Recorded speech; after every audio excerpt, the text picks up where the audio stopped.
30,5 pardon, dont 7 au titre dynamique Espoir banlieue.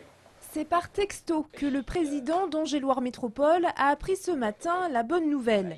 Un texto envoyé par sa première adjointe, Bernadette Caillarhumeau, depuis le ministère des Transports.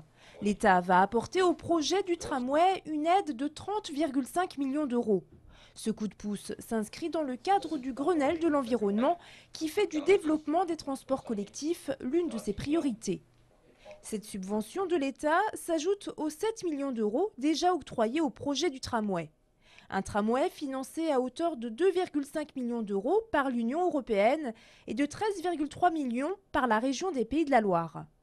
Cette aide de l'État viendra soulager le budget global du tramway, un budget aujourd'hui estimé à 287 millions d'euros. C'est 15% de plus que ce qui avait été prévu au moment du vote du projet en 2005. Nous avons voulu un pont plus beau et plus significatif que celui que nous avions, donc il est plus cher. Et puis nous avons aussi voulu que certains tracés soient rallongés pour passer par exemple à la roseraie devant le centre commercial.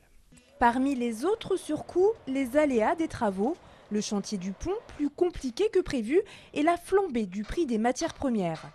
Les travaux du tramway se termineront en décembre 2010. Les Angevins pourront profiter de leur tram en juin 2011. La colère, c'est celle des employés de Moduslink à Beaucouzé. Fin juin, l'entreprise sous-traitante du groupe NEC Packard Bell fermera sa succursale angevine qui emploie 25 personnes. Depuis 10 ans, l'entreprise fabrique des claviers et souris d'ordinateur pour le géant japonais. Mais en janvier dernier, les employés ont appris dans la presse que NEC compte délocaliser une partie de sa production en Chine et en République tchèque. Passé le choc de l'annonce, les salariés dénoncent aujourd'hui le choix des dirigeants de l'entreprise d'avoir NEC comme seul et unique client. On estime que notre entreprise porte une responsabilité en nous ayant fait travailler pour un client unique à 98% depuis 10 ans. C'est une grosse responsabilité, ils ont pris un gros risque vis-à-vis de nous notamment. La direction de Moduslink propose une solution de replacement pour 16 des employés angevins sur un autre site de l'entreprise à Orléans. Les salariés reconnaissent cet effort, mais 80% d'entre eux refuseraient la proposition, estimée trop rapide. Les 25 employés seront fixés sur leur sort lundi, lors d'un comité d'entreprise exceptionnel organisé dans leurs locaux. Demain, 1er mai, en Maine-et-Loire, on sera sans doute loin des 23 000 manifestants des derniers mouvements sociaux de janvier et mars. L'année dernière, la fête du travail avait mobilisé moins de 1000 personnes sous la pluie à Angers. Il n'empêche, le contexte social et économique est très difficile. On peut s'attendre à une mobilisation importante. À l'exception de FO, qui n'a pas appelé à un rassemblement unitaire, le 1er mai devrait réunir l'ensemble des organisations syndicales. 4 manifestations sont prévues, notamment à Angers, à 10 h, au départ de la place Leclerc.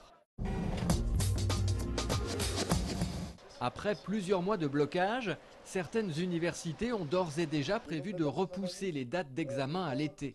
À Angers, même si le conflit n'a pas atteint les proportions de certaines facs, la question se pose.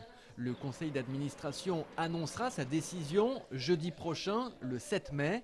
D'ici là, les cours à la fac de lettres de Belleveille auront repris depuis lundi, avant une nouvelle assemblée générale prévue mercredi, une AG qui pourrait avoir une influence sur la décision de maintenir ou non le calendrier des examens.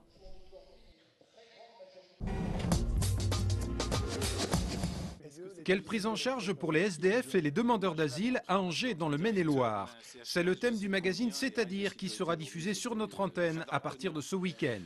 Cet après-midi, lors de l'enregistrement de cette émission, Jean-François Fribault, le directeur de l'abri de la Providence, a plaidé pour la construction de nouveaux locaux suffisamment vastes pour faire face à l'explosion de demandes d'hébergement. Il est nécessaire de reconstruire un établissement digne de ce nom, plus grand, avec des espaces plus intimes, garantissant, disons, une certaine sécurité, parce que aussi bien les petites maisons sont dans un très étriquées, et il n'y a pas de, c'est exigu, donc ça n'est plus possible. On ne peut pas continuer comme ça.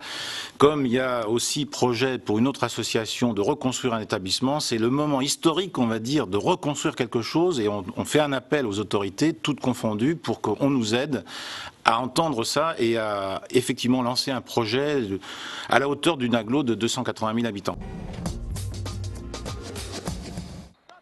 Après Boulogne la semaine dernière et en attendant Metz la semaine prochaine, les footballeurs d'Angesco s'attaquent demain soir à un autre gros morceau de la Ligue 2. Les hommes de Jean-Louis Garcia se rendent en effet à Montpellier, une formation actuellement 6e du classement et qui possède désormais 6 points d'avance sur les Angevins.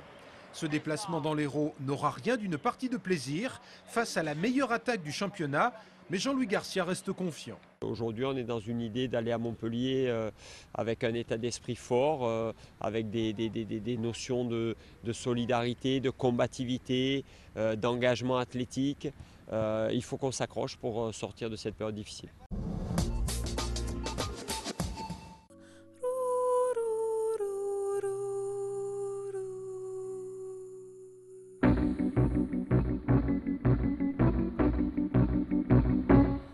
En résidence en ce moment à la Paperie, chez Jobitume, le Théâtre du Centaure, une compagnie marseillaise qui depuis presque 20 ans qu'elle existe, travaille sur l'idée du centaure, idée selon laquelle l'humain et l'animal ne font qu'un.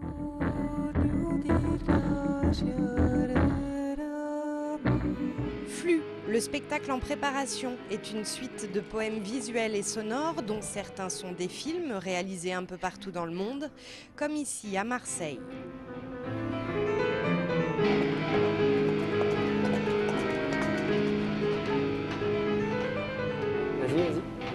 Flux, ce sont aussi des performances chorégraphiques que Manolo et Camille sont en train de mettre au point.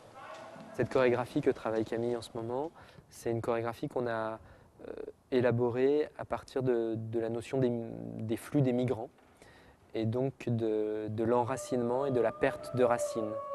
Et on a commencé à le travailler autour d'arbres en fait, dans la nature. Et puis dans un deuxième temps, on a voulu le transposer dans quelque chose de plus urbain, de plus contemporain.